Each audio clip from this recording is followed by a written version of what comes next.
Hello, everybody. This is The Great Captain, which is a poem that I began work on in the last week of May 2023 on my live writing show, A Griffin Writes, at Super Train Station H over on Twitch. And this is the first poem I've done on my writing show where I really made a large poem and went from beginning to middle to nearly to the end of the creative process, which meant for multiple streams, many hours of work. The final sprucing up of editing and all that, I decided to do off stream, so I didn't have to wait. I wanted to finish this one quickly. And there's a lot of stuff that frankly just wouldn't make for that good of a show. A lot of the minor changes, me reading this poem repeatedly over and over. There's enough of that already on camera. I just wanted to do the rest of it off stream, give myself a little more freedom to relax, not have to entertain as I did so. So here we go with The Great Captain. We're all on this ride together, friends as close as we are thick, from beginning to the end on board my hydrogen airship. I got the gas on discount, and the savings were extensive, because inflating ships with helium, though safer, is expensive. I know that craft like mine have an odious reputation of bursting into flames and causing nationwide sensations, but that incident at Lakehurst really was just rotten luck. An unfortunate disaster, freak occurrence run amok. I'm the captain, and the route to safety on my chart I'm mapping. I've been tasked with making sure that nothing stupid happens. When everything is good, please don't forget that I'm in charge. But when the winds get rocky, know in advance, I'm not the cause. The ship has my name on it, and my uniform looks cool, but boring stuff like maintenance I pass to other fools. Our dress code on board is open, please wear anything you like. Restrictions on personal taste are really not our style. The meals we serve are vegetarian. We love animals, so listen. We enforce our standards strictly, though you can order steak or chicken. We said it was meatless eating, though it was slaughtered in a barn, but going through the motions keeps those who might judge us charmed. And my favorite passengers are in the lounge smoking cigars, and they stay behind the scenes so no one sees them from afar. We know that smoking's bad. Keeping appearance is our mission, so smoking behind a curtain keeps away the eyes of critics.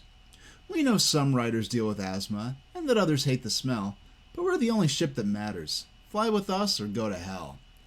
We used to light Roman candles for on-board fireworks shows, but our insurance forbade us, so that pleasure had to go.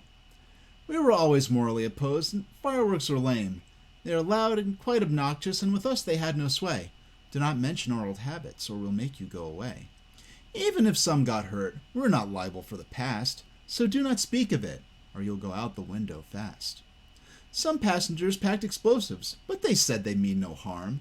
Good thing for that, 'cause just one spark would make us buy the farm. We do not allow danger. This ship runs on common sense. But one friend of mine brought with him gear whose wonder is immense. It has a tank for holding fuel that's worn upon one's back, and a nozzle aimed at what the user wishes to attack.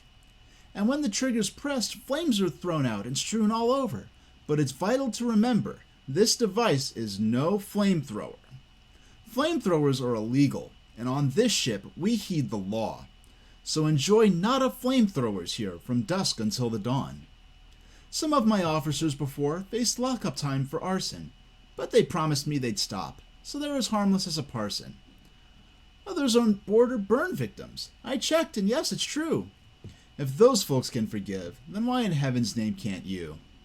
Even if we're the only flight departing from their town, and these survivors otherwise lack means to get around. One writer spoke concerned about a fellow writer's actions. I did confront the issue fast to ensure satisfaction. I acted swiftly in my duty, faster than a blur, and sent that guy a private message to make sure that I was heard. It said, "Passenger, I beg of you, please do not be obscene. I've heard complaints you did something perhaps a little mean. What you did in certain folks' opinion may be kind of naughty, but kicking you off of my ship would make me lame and haughty. So don't boast of your acts, and make somewhat of a scene. And if people knew that you were here, my ship might seem unclean. Behave yourself during the time on board here that you spend. There may be ample proof, but ignorance I can pretend. I see no reason you from my fine ship I should suspend." One writer was on camera with some pipe bombs at a bank. He fled with cash, but when asked, he assured, 'Twas just a prank. I vet passengers carefully. For their safety I'm to thank. I must be doing well since ridership is yet to tank. Maybe it's because my ship's the biggest one around, and with few riders, smaller ships must fly low to the ground.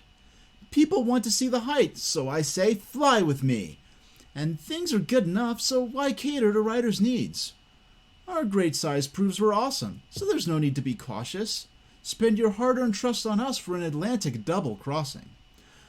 I'm glad you are on board with us, so let the flight begin. And, oh my god, I just realized, we're filled with hydrogen. The ship's already in the sky, up where the air is thin. Time for plausible denials made to cover up my sins. I mentioned Lakehurst, but I swear I knew not of Hindenburg. And of hydrogen's dangers, I guarantee I've never heard. The situation's serious, but none of it's on me. No one must know my choices chanced my own community.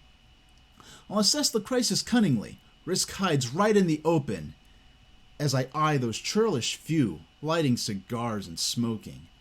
But to make them put out their cigars would cast me as uncool.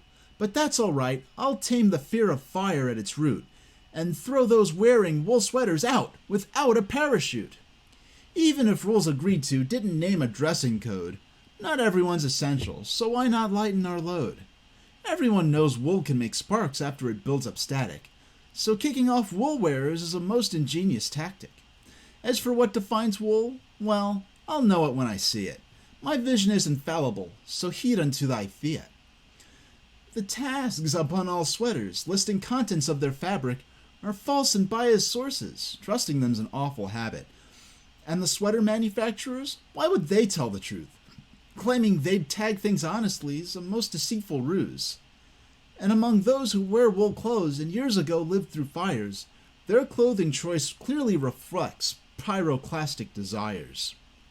It's not my fault they boarded wearing flame-inducing clothes, and sadly rules are rules, so out the window they must go. It's a sensible decision, and our enemy is brash, so kick them out while I sneak my wool clothing to the trash. Anything to protect my ship, so I'll expand the list.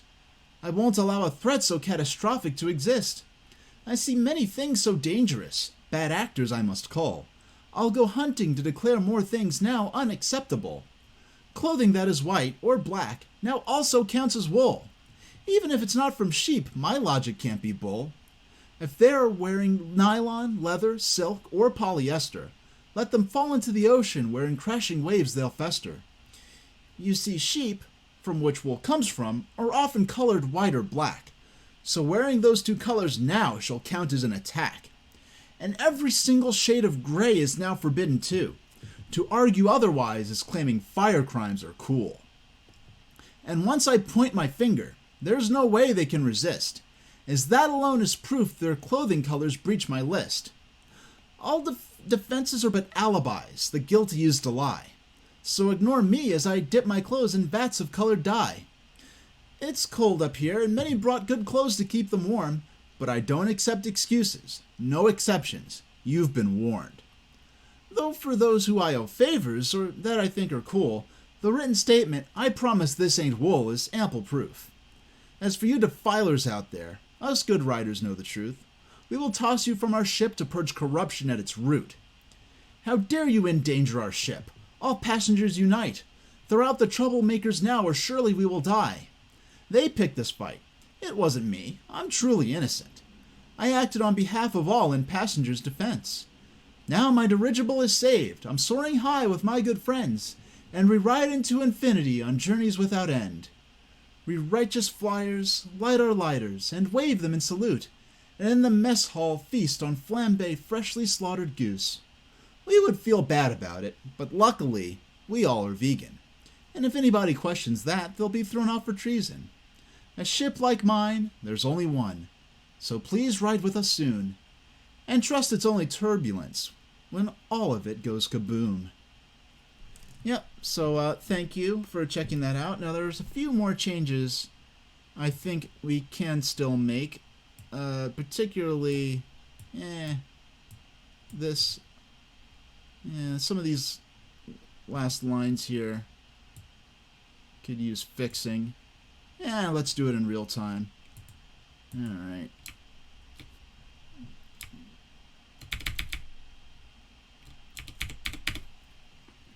Alright, so what we got here? Ship like mine, there's only one, so please ride with us soon.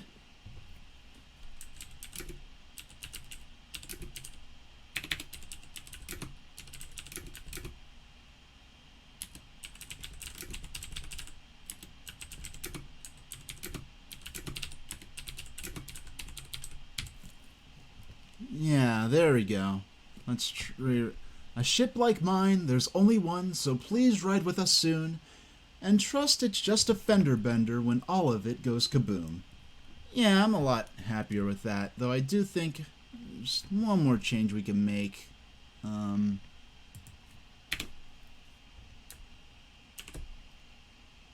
Yeah, there we go. Now it's perfect. So, thank you for joining me for those of you who joined me for the creation of this poem and the debut of its finalized version.